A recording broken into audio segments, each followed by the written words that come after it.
Vivekananda park পুজো কমিটির তরফ থেকে সকলকে জানাই শারদ শুভেচ্ছা। তো আমাদের পুজো যে থিম আমরা চিন্তা ভাবনা করেছিলাম, মৎস্য মারিব খাইব সুখে, সেটা কিন্তু আমরা অলরেডি ফুলফিল করতে চলেছি।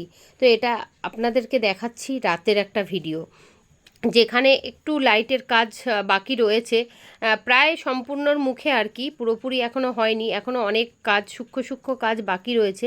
কিন্তু দেখতে এত ভালো লাগছে যেটা আমি নিজের ভাষায় বলে বোঝাতে পারবো না।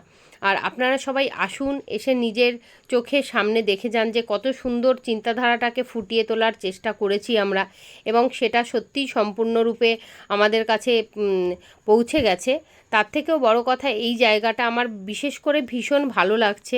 মনে হচ্ছে যেন সমুদ্রের তলদেশে যে মাছগুলো ঘুরে বেড়ায় সেগুলো একদম এখানে ফুটিয়ে তোলার চেষ্টা করা হয়েছে। আর এই যে লাইটিংয়ের মাধ্যমে কিছু কুঞ্চি ব্যবহার করা হয়েছে, বাঁশের কুঞ্চি, তার ভেতরে যে গোল চাকতিটা দেখা যাচ্ছে ওটা কিন্তু সাইকেলের রিং, যেটাকে এখানে সুন্দরভাবে একটা রূপ প্রদান করা হয়েছে। তার থেকেও বড় কথা যে লাইটের ব্যবহার করা হয়েছে সেটাও কিন্তু ভীষণ ভালো, খুব ভালো লাগছে দেখে। আমার তো খুবই ভালো লাগছে, আশা করি আপনাদের সকলেরও আরও বেশি ভালো লাগবে, আর আপনাদের সহযোগিতা আরও বেশি আমাদেরকে আনন্দমুখর করে তুলবে, এটা আমার আশা।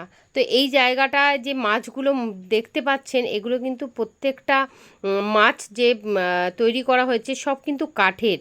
এই জায়গাটা এত সুন্দর করা হয়েছে, মনে হচ্ছে যেন সত্যিকারের মাছগুলো সমুদ্রের তলদেশে যেভাবে ঘুরে বেড়ায় সেগুলোকে সুন্দরভাবে এখানে ফুটিয়ে তোলার চেষ্টা করা হয়েছে। প্রত্যেকটা কাজ কিন্তু নিখুঁতভাবে করা হয়েছে, মানে করার চেষ্টা করেছি আমরা সকলে মিলে। এখানে যারা শিল্পী রয়েছে এবং শিল্পীর সহকর্মীরা রয়েছে তাদেরকে তো আমাদের পুজো কমিটির তরফ থেকে অনেক অনেক ধন্যবাদ জানাই, যে এত সুন্দর একটা কি বলবো চিন্তাধারা আমাদের কাছে আরও সুন্দরভাবে ফুটিয়ে তোলার জন্য।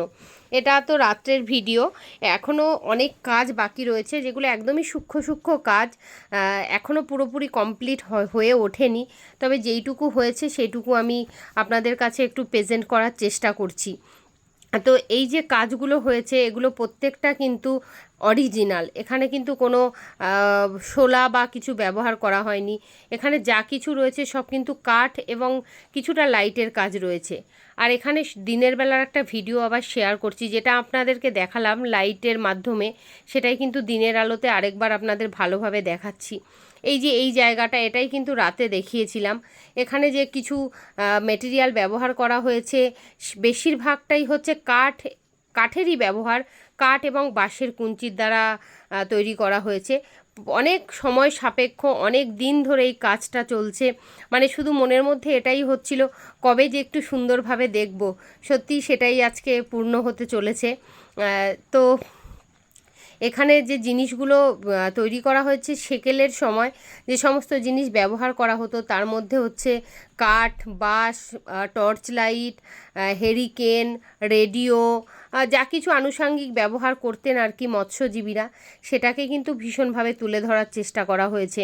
এবং এখানে সবথেকে গুরুত্বপূর্ণ জিনিস হচ্ছে জাল, সেটাও কিন্তু হাতে বোনা, একদম সত্যিকারের জাল যেটা দিয়ে মাছ ধরতো সেকেলের মৎস্যজীবীরা, সেটাকেই তুলে ধরার চেষ্টা করেছি। এটা তাদের আত্মরক্ষার জন্য ভীষণভাবে প্রয়োজন হতো। এটা হচ্ছে কি বলবো, প্রদীপ জ্বালানো হয় আর কি, যেটার ওপরে মাটির তৈরি হয়, দীপাসন বলা হয় আর কি। এটার ওপরে প্রদীপ দিয়ে তার উপরে বাতি জ্বালানো হতো আর কি, আলো জ্বালানো হতো। আর এই যে মাছগুলো দেখতে পাচ্ছেন, এটা রাতের বেলার ছবি, তো আপনাদের সাথে শেয়ার করলাম, দেখে হয়তো বুঝতেই পারছেন যে এটা দিনের বেলার ছবি। দিনের বেলার ভিডিওটা এতটা ভালো ক্লিয়ার নয়, যেহেতু লাইটটা সেরকমভাবে এখানে ফোকাস ছিল না, তাই এতটা ভালোভাবে আমি দেখাতে পারছি না। তারপরে সবথেকে বড় কথা, এখানে যে আনুষাঙ্গিক যে আরও ছোট্ট ছোট্ট জিনিস রয়েছে সেগুলোর কাজ এখনও প্রচুর বাকি। এখানে কিছু খড় দিয়ে মানে কি বলবো, পুতুল টাইপের জিনিস বানিয়ে সেটাকে মৎস্যজীবীদের একটা রূপ প্রদান করা হচ্ছে। এটা এখনও পুরোপুরি তৈরি হয়ে ওঠেনি। তো পুজো তো একদম দোরগোড়ায় পৌঁছে গেছি আমরা। তো পুজোর আগে এটাকে কতটা আমরা এগিয়ে নিয়ে যেতে পেরেছি সেটাই আপনাদের সাথে শেয়ার করছি। পুজোর সময় সবাইকে বলবো আপনারা নিজেরা আসুন, নিজেদের চোখে দেখুন এবং আপনারা জানান আপনাদের কেমন লাগলো। অনেকে আমাকে কমেন্ট করেছিল দিদি যে আপনাদের এখানে যাব কিভাবে। তো সেটা আমাদের এই যে পেজ রয়েছে বিবেকানন্দ পার্ক, মানে ভালোবাসার বিবেকানন্দ পার্ক, সেখানে গেলে আপনারা কিভাবে আসবেন সব কিছু ডেসক্রিপশানে দেওয়া রয়েছে। এবং কি ওখানে আপনাদের যদি অসুবিধে হয় আপনারা অবশ্যই মেসেঞ্জারে আপনারা মেসেজ করবেন, আপনাদের পুরো অ্যাড্রেস বা লিংক আপনাদের দিয়ে দেওয়া হবে যে আপনারা কিভাবে আসবেন, কোথা থেকে আসবেন, কোথা থেকে আসতে গেলে কি করতে হবে, পুরোটা কিন্তু আমরা শেয়ার করে দেবো। অবশ্যই আমরা একটা লিংক আপনাদের কাছে শেয়ার করব পেজে, যে যেভাবে আপনারা আর কি এখানে আসবেন। অনেকেই হয়তো অনেক দূর দূরান্ত থেকে আসবেন। এখানে আরেকটা জিনিস যেটা এখনও অবধি তৈরি করে উঠতে পারেনি, যেটা হচ্ছে ম্যানগ্রোভ। মানে সুন্দরবনের ম্যানগ্রোভ একটা অনেক বড় ঐতিহ্যের জিনিস।